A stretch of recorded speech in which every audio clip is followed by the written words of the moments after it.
होता है और लगता ये नहीं है कि सिर्फ बातें ही होती हैं, अमलन ऐसा कुछ नहीं होता। अच्छा अजहर साहब, ज़ाहिर सुप्रीम कोर्ट में समाअत चल रही है, अब ज़ाहिर बात की जाती है कि जी आइन को देखना है। कल भी जो रिमार्क्स आए वो भी यही आए कि आइन को देखना है कि आइन को तोड़ा गया, आइन को मुअत्तल किया गया, तो ये सारी चीज़ें हमने देखनी है। और फिर ज़ाहिर है जो आज दलाइल दिए जा रहे हैं बाबर आवाम की जानिब से और वो भी हमारे सामने है, तो सर आपको लग क्या रहा है कि क्या मुमकिन तौर पर सुप्रीम कोर्ट बता सकती है, कह सकती है, फैसला दे सकती है? अगर इजाजत दे दें, मैं नज़ीर लगारी साहब की बात का जवाब देना पसंद करूं। दीजिए। ये समझने के लिए ये खाली हवा में बातें तो हमें नहीं करनी चाहिए। उन्होंने पूछा कि सबूत कोई नहीं है। अपना ये भी साफ ही है, बड़ी इज्जत के साथ अंसार अब्बासी ने 17 फरवरी 2000, अभी तो किसी को नहीं पता था ना कि तहरीक अदम एतमाद आ रही है, तो उनका कॉलम पढ़ लें। उन्होंने अपोजिशन लीडरों का सारी चाल एक एक लिख दी है। ये भी लिख दिया बैरूनी एजेंडा है, एक एक चीज रिकॉर्ड के ऊपर है।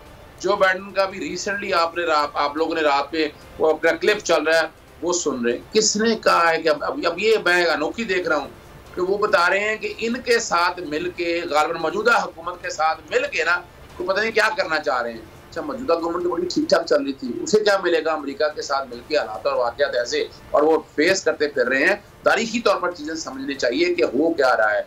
इमरान खान ने जो पॉलिसी ली है, रशिया के साथ जाना, एब्सोल्युटली नॉट कहना, इस्लामोफोबिया, वो तो उनके लिए बड़ा थ्रेट है, बहुत बड़ी थ्रेट है। और खास तौर पर अगर आपको मेमो गेट स्कैंडल याद हो, यानी जिनकी हम बातें कर रहे हैं, पीपल्स पार्टी के दौर में आया था हुसैन हक्कानी, कौन सा दौर था, तो पिटीशन लेके गए थे नवाज शरीफ साहब, मेमो गेट स्कैंडल में सारा कुछ सामने आ गया और अमेरिकी मुदाखलत भी आप लोगों के सामने आ गई थी। ये जो कहना ना कि मुदाखलत हो कोई नहीं है, फिर वही हुसैन हक्कानी 3 फरवरी को मिलता है नवाज शरीफ, 3 मार्च को मिलता है नवाज शरीफ के साथ उधर लंदन में, बड़ी लंबी मुलाकात होती है। फिर 7 को ये मेमो आता है या लेटर गेट स्कैंडल आता है, 8 को तहरीक अदम एतमाद सामने आ जाती है। तो ये जो आपके बात किया ना, और मैंने क्या कहा था, मैं सुप्रीम कोर्ट में गया था, जिस 2 सुप्रीम कोर्ट इस वक्त समाअत कर रही है, वहीं एक दरखास्त लेके गया था कि इसकी इंक्वायरी और इन्वेस्टिगेशन एक कमीशन तश्कील दे दिया। 3 मेमो जिस तरह मेमो में किया, उस पर एतराज लगा कि आर्टिकल 69 के तहत वो सुन नहीं सकते। अब आर्टिकल 69 के तहत एतराज जब सुप्रीम कोर्ट ने वो मामला नहीं देखा, चले अब आज खुद नोटिस ले लिया। पहली तो बात है आज खुद नोटिस बनता नहीं, इसलिए नहीं बनता कि ये पार्लियामेंट के कामों में मुदाखलत है। आर्टिकल 68 के तहत याद रखिएगा कि पार्लियामेंट के अंदर अदालतों के जजेस के बारे में नहीं बात हो सकती, ये लिखा हुआ है कि वहां वो मुदाखलत नहीं कर सकते। इस तरह आर्टिकल 69 के तहत अदालतें भी जो कार्रवाई पार्लियामेंट के अंदर है वो गलत है या सही, वो उन्होंने खुद निपटना है, वो खुद देखें कि क्या करना है। यानी अदालतें इस मामले में बाहर नहीं जा सकती और आर्टिकल 69 का बहुत क्लियर है। हम जो बात करें, जो हालात अभी चल रहे हैं इस वक्त, आर्टिकल 69 की इंटरप्रिटेशन है। सदर महमूद की तरफ से आर्टिकल 184 का एतराज भी उठा लिया गया। फिर ये भी बाकायदा पीटीआई की गवर्नमेंट की तरफ से आ गई कि जनाब इसके सबूत हमारे पास मौजूद है, जिसका एक कमीशन तश्कील दे दिया जाए, हालात आ जाए, हालात और वाक़यात आ जाए। सुप्रीम कोर्ट के सामने आर्टिकल 63 वाला मामला आज तक पेंडिंग पड़ा हुआ है, वो डिसाइड अभी तक नहीं हुआ।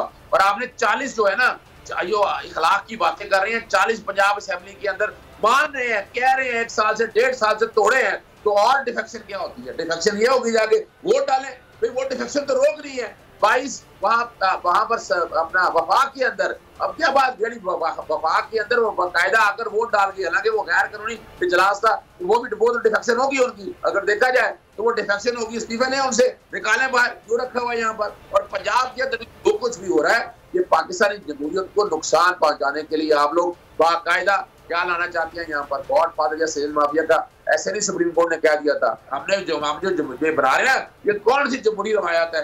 जमहूरियत इसका नाम है कि पैसे दें, बाहर से लोगों को पकड़े और आकर आप गवर्नमेंट टॉपल कर दो। और ये इल्जाम कितने संगीन है, यानी आप इसमें आपको वोट ऑफ नो कॉन्फिडेंस की क्या ऐसी जल्दी है? कल ले आइएगा, बाद में ले आइएगा, अभी क्यों लेके आ रहे हैं? लेकिन अजहर साहब, अगर वोट ऑफ नो कॉन्फिडेंस आ गई है, देखें अभी सुप्रीम कोर्ट में समाअत चल रही है, हम चाहते हैं इस पर आप कानूनी राय दें, क्योंकि अभी चीफ जस्टिस ने जो पीटीआई के वकील से मुकालमा किया है, उसमें जो आए हैं मामला, वो ये कह रहे हैं कि आप ये बताइए क्या कि स्पीकर को इख्तियार है कि वो ऑर्डर ऑफ द डे से हटकर रूलिंग दे दें। फिर उन्होंने ये भी कहा कि स्पीकर अदम एतमाद की आईनी शिक को तबाह करने का इख्तियार रखता है। क्या स्पीकर आईनी तकाजे को एक तरफ रख सकता है? सर, ये वो मुकालमा है जो कि अभी किया जा रहा है। ज़ाहिर सुप्रीम कोर्ट हर तरह के पहलू को मद्देनजर रखकर फैसला देगी। सर, मैं चाहती हूँ कि आप जरा उस पर अपना कानून नजर दें। देखिए, आप पहली तो बात है कि वोट ऑफ नो कॉन्फिडेंस की बिल्कुल इजाजत है, इसमें कोई शक नहीं है, लेकिन उसको खाली नहीं पढ़ना, आर्टिकल 17 के साथ पढ़ना है। आर्टिकल 17 सियासी जमातों का था मुल्क की सालमियत, यानी पैसों के हवाले से, वो काम है लंबा। पार्टी को पहले डिक्लेयर करना पड़ेगा और फिर आप जाएंगे सुप्रीम कोर्ट में, सुप्रीम कोर्ट देखे फिर आप पार्टी डिस्क्वालीफाई होगी। यहाँ ऐसे हालात हैं कि क्या वज़ीर-ए-आज़म को कपड़े पसंद आ गए या वज़ीर-ए-आज़म ने कोई काम अच्छा नहीं किया, आप वोट ऑफ नो कॉन्फिडेंस है, इसका तरीकाकार क्या दिया है, रूल्स में दिया हुआ है। हम खाली आर्टिकल 95 को आइसोलेशन में नहीं पढ़ेंगे।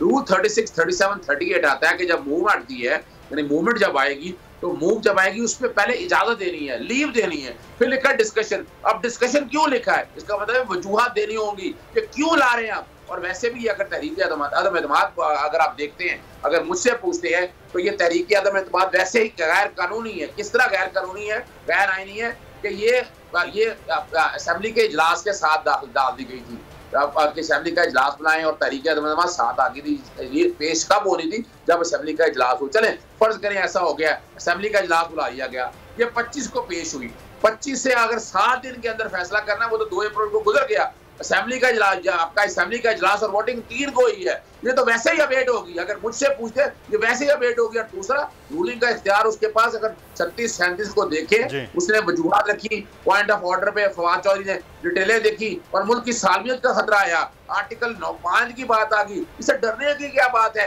अभी तक किसी ने आकर ये नहीं कहा, अब आके कह रहे हैं कमीशन बना ले। ओ भाई, इतने दिनों से मामला यह था, वफाकी हुकूमत का भी कसूर है, उन्होंने अभी तक बगावत के मुकदमे दर्ज क्यों नहीं किए कि ये बाकायदा एक चलती हुई गवर्नमेंट को, डेमोक्रेटिक गवर्नमेंट को पैसे लेकर तोड़ फोड़ करके आप गिराना चाहते हैं। आपको कमीशन भी तश्कील देना चाहिए इस हवाले से, और ये मामला छोड़ना नहीं चाहिए। यहाँ तक, यहाँ अगर वाकई जमहूरियत पसंद है, आप चाहते हैं मुल्क की सालमियत रहे, इतने बड़े इल्जाम के बाद इल्जाम आ जाए तो वहाँ बाहर के मुल्क में लोग बड़ा सीरियस लेते हैं। हमारे हो तो डिफेंड करते फिर कुछ नहीं है। आप क्या करते हैं, तहरीक अदम वापस लेते, वो कहते हैं एक कंसेंसस के साथ कि जनाब हम पहले इसकी एक तहकीकात करा लें।